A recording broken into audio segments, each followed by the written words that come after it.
Welcome to 99 TV. నేను Priyanka.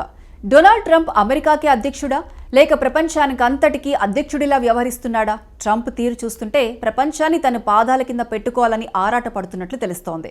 America ప్రజల చేత ఎన్నుకోబడిన నాయకుడిగా తన దేశ ప్రయోజనాలకే పరిమితం అవ్వాల్సిన ట్రంప్ తన టెంపరితనం, మొండితనం, ఆగ్రహపూరిత నిర్ణయాలతో ప్రపంచ దేశాలపై కొరడా జులిపించాలన్నట్లు ప్రవర్తించడం అనేక దేశాలకు ఆందోళనగా మారుతోంది.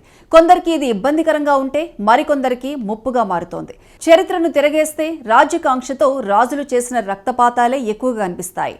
భూకాంక్ష, అధికార దాహం కోసం రాజులు యుద్ధాలు చేశారు, దేశాలను ఆక్రమించారు, లక్షలాది ప్రాణాలు బలయ్యాయి. అందుకే ఏ దేశ చరిత్ర చూసినా గర్వపడేంత గొప్పదేమీ లేదని మహాకవి శ్రీశ్రీ వ్యాఖ్యానించారు. కాలం మారింది, రాజులు పోయారు, రాజ్యాలు పోయాయి, ప్రజలే ప్రభువులయ్యారు అని చెప్పుకునే ఆధునిక యుగంలోనూ ట్రంప్ మాత్రం రాజుల కాలం నాటి నిరంకుశ ధోరణినే కొనసాగిస్తున్నాడనే విమర్శలు గట్టిగా వినిపిస్తున్నాయి. పరాయి దేశాలపై ఆధిపత్యం చెలాయించాలన్న అతని ప్రయత్నాలు ప్రపంచవ్యాప్తంగా తీవ్ర నిరసనకు గురవుతున్నాయి.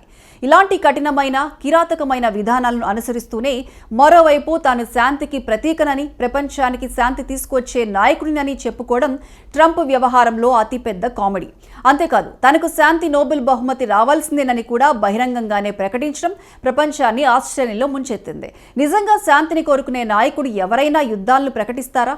దేశాలను బెదిరిస్తారా? ఇతర దేశాల అంతర్గత వ్యవహారాల్లో తలదూర్చి అస్థిరతను పెంచుతారా అనే ప్రశ్నలు సహజంగానే తలెత్తుతున్నాయి. అందుకే ట్రంప్ను చూసినప్పుడు అతడు పైకి కనిపించేంత బోళా మనిషి కాదని, లోపల తీవ్రమైన రాజ్యకాంక్ష దాగి ఉందని విశ్లేషకులు వ్యాఖ్యానిస్తున్నారు. ఇటీవల వెనెజులా విషయంలో ట్రంప్ తీసుకున్న నిర్ణయాలు ఇందుకు ప్రత్యక్ష ఉదాహరణగా నిలుస్తున్నాయి. వెనెజులా అధ్యక్షుడు నికోలస్ మాదురోను, అతని భార్య సిలియాను అత్యంత అమానవీయంగా బేడీలు వేసి నిర్బంధించడం ప్రపంచ దేశాలన్నింటినీ విస్తుపోయేలా చేసింది. ఒక సార్వభౌమ దేశానికి చెందిన అధ్యక్షుడిని ఈ స్థాయిలో అవమానించడం అంతర్జాతీయ నిబంధనలకు విరుద్ధం అనే అభిప్రాయం వ్యక్తమైంది.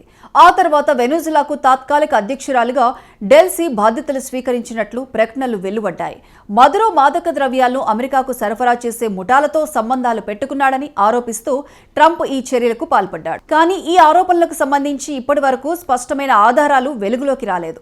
అయినా సరే ట్రంప్ వెనక్కి తగ్గలేదు. తనకు నచ్చని నేతలపై ఆరోపణలు మోపటం, వారిని అమెరికాకు ముప్పుగా చిత్రీకరించడం, ఆపై దాడులు లేదా నిర్బంధాలకు దిగటం ట్రంప్కు అలవాటుగా మారిపోయింది. అంతటితో ఆగకుండా తాజాగా వెనెజులాకు తాత్కాలిక అధ్యక్షుడిని నేనే అంటూ తన ట్రూత్ సోషల్ మీడియా వేదికలో స్క్రీన్ షాట్ ను షేర్ చేయడం సంచలనంగా మారింది. ఈ ఏడాది జనవరి నుంచి వెనెజులాకు తాత్కాలిక అధ్యక్షుడిగా బాధ్యతలు చేపట్టినట్లు ఆ పోస్ట్ లో పేర్కొనడం అంతర్జాతీయ రాజకీయాల్లో కొత్త చర్చకు తెరలేపింది. వెనెజులా వ్యవహారం ఇంకా చల్లారక ముందే ట్రంప్ దృష్టి మరోవైపు మళ్లింది. ఈసారి అతని కన్ను డెన్మార్క్ చెందిన గ్రీన్లాండ్ ద్వీపంపై పడింది. ఉత్తర అమెరికా, యూరోప్ మధ్యలో ఉన్న ఈ విశాల ద్వీపాన్ని ఎలాగైనా అమెరికా ఆధీనంలోకి తెచ్చుకోవాలన్న కోరికను ట్రంప్ మరోసారి బహిరంగంగా వ్యక్తం చేశారు.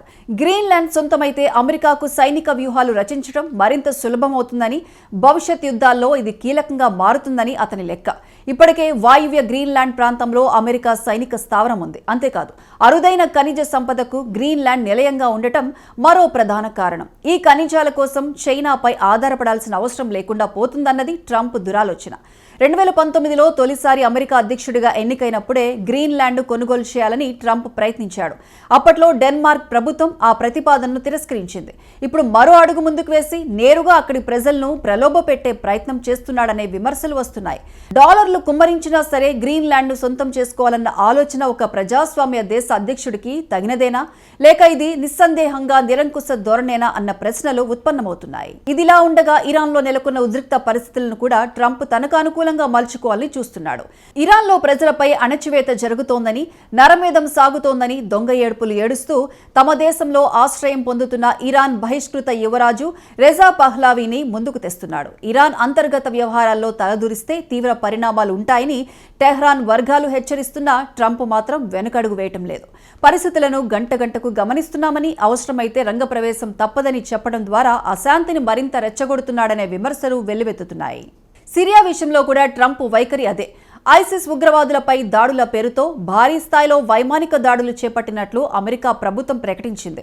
ఇటీవల సిరియాలో జరిగిన ఉగ్రదాడుల్లో 2 అమెరికన్లు మరణించడాన్ని కారణంగా చూపుతూ ఆపరేషన్ హ్యాక్ ఐ స్ట్రైక్ ప్రారంభించింది. గత డిసెంబర్లో పాల్మైరా ప్రాంతంలో జరిగిన దాడికి ఇది ప్రతీకార చర్యగా చెబుతున్నా దీని వెనుక మరో వ్యూహం ఉందన్న అనుమానాలు వ్యక్తమవుతున్నాయి. ఇక మెక్సికో, క్యూబా, కొలంబియా దేశాలపై కూడా ట్రంప్ తీవ్ర ఆరోపణలు చేశాడు. ఈ దేశాలు మాదక ద్రవ్యాల తయారీ కేంద్రాలుగా మారాయని, అక్రమంగా అమెరికాలోకి డ్రగ్స్ సరఫరా చేస్తున్నాయని, అనేక నేరముఠాలకు ఆశ్రయం ఇస్తున్నాయని వ్యాఖ్యానించాడు. ఇప్పటికైనా పద్ధతి మార్చుకోకపోతే వెనుజులా పరిస్థితిని ఎదుర్కోవాల్సి వస్తుందని హెచ్చరించడం ద్వారా భయపెట్టే రాజకీయానికి తెరలేపాడు ట్రంప్. ఈ అన్ని ఘటనలను వరుసగా పరిశీలిస్తే ట్రంప్ వ్యవహార శైలి స్పష్టంగా అర్థమవుతుంది. ఒక దేశంపై ఆధిపత్యం చెలాయించాలంటే ముందుగా ఆ దేశాన్ని మాదక ద్రవ్యాల కేంద్రంగా ముద్ర వేయడం, అమెరికాకు ముప్పుగా చిత్రీకరించడం, ఆపై చర్యలకు దిగటం ట్రంప్ పాటించే పద్ధతిగా మారింది. ఈ విధానం కొనసాగితే అమెరికాకు ప్రపంచ దేశాలతో ఉన్న సంబంధాలు తీవ్రంగా దెబ్బతినే ప్రమాదం ఉందని అంతర్జాతీయ విశ్లేషకులు హెచ్చరిస్తున్నారు. అగ్రరాజ్యంగా పేరున్న అమెరికా వేగంగా ఒంటరి అయ్యే పరిస్థితి ఏర్పడవచ్చని, ఇప్పటికైనా అమెరికా రాజకీయ నాయకులు, పాలకులు ఈ విషయాన్ని గుర్తించి దిశ మార్చుకోవాల్సిన అవసరం ఉందని వారు సూచిస్తున్నారు.